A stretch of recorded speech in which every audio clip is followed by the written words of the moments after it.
La machine électorale du président Paul Biya est en marche. À 3 mois de l'élection présidentielle d'octobre 2025, les concertations stratégiques initiées au Palais de l'Unité de Yaoundé se multiplient, consolidant chaque jour un peu plus la dynamique de la victoire.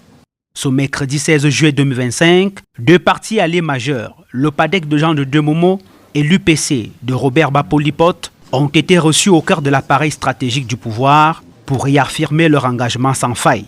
Sous la houlette du ministre d'État, secrétaire général de la présidence de la République Ferdinand Ngongo, le comité stratégique mis en place par le président Biya pilote avec rigueur cette phase de concertation nationale.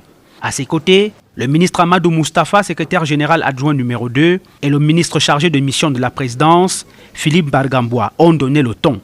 2025 ne sera pas une simple élection, mais un rendez-vous historique avec le peuple camerounais. À 13h précises, la délégation du Parti des Patriotes démocrates pour le développement du Cameroun PADEC, conduite par le ministre Jean de Demomo, a été reçue dans la salle B324. Vêtus aux couleurs du parti, arborant fièrement l'effigie du candidat Paul Biya, les membres du PADEC ont exprimé leur loyauté inconditionnelle au président candidat.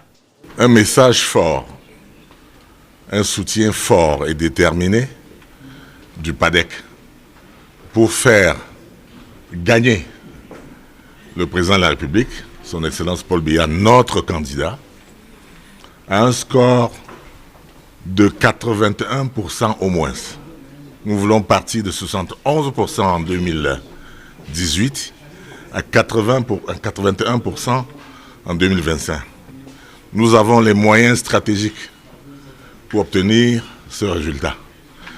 Et le climat politique actuel, le vent politique actuel nous est favorable pour obtenir ce résultat.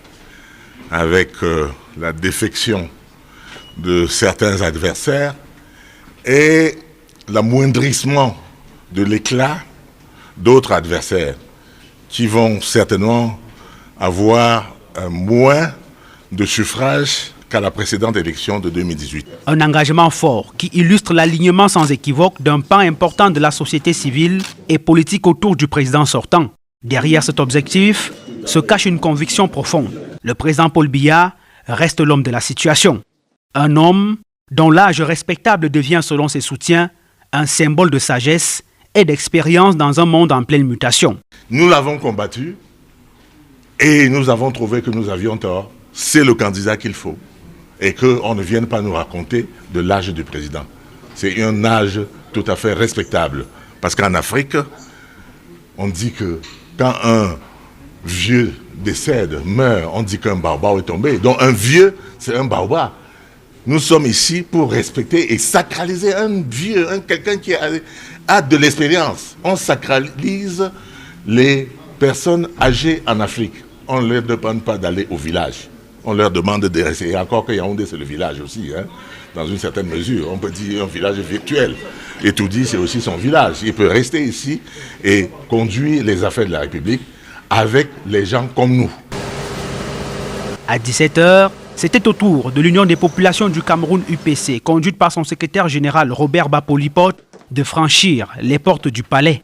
Fidèle à sa tradition républicaine, le parti a assumé pleinement sa position de partenaire stratégique du candidat du RDPC. Un ralliement clair qui vient renforcer le socle électoral du président à travers un maillage territorial et idéologique désormais élargi. Au nom de l'alliance UPC-RDPC, l'UPC est venu confirmer son soutien au président Paul Biya comme candidat de l'alliance UPC-RDPC dans le cadre de l'élection présidentielle de 2025. C'est un acte de conviction parce que de par sa gouvernance, le président Paul Biya a toujours démontré son attachement aux idéaux fondateurs de notre nation. La référence de l'engagement politique au Cameroun a toujours été l'unité nationale. Et pour l'Union des populations du Cameroun, une seule personne, un seul candidat est à même de rassurer le peuple camerounais par rapport à la paix, par rapport à l'unité nationale, c'est le président Paul Biya. D'où l'engagement de l'UPC de maintenir son soutien et de faire triompher le président Paul Biya au soir du 12 octobre 2025. Ces deux rencontres affirment une chose. La majorité présidentielle n'est pas dans une logique de conservation, mais de conquête. L'ambition est donc claire. Transformer les 71% de 2018 en un score supérieur à 81% en 2025.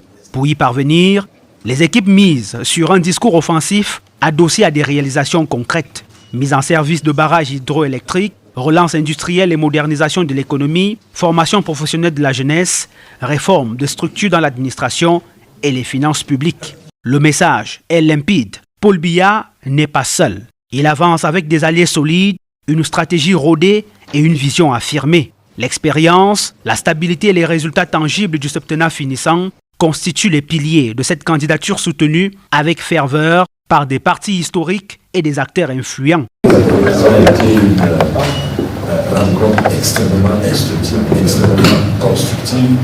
Et je dirais, avant que l'élection ne se tienne, ce n'est qu'une première rencontre.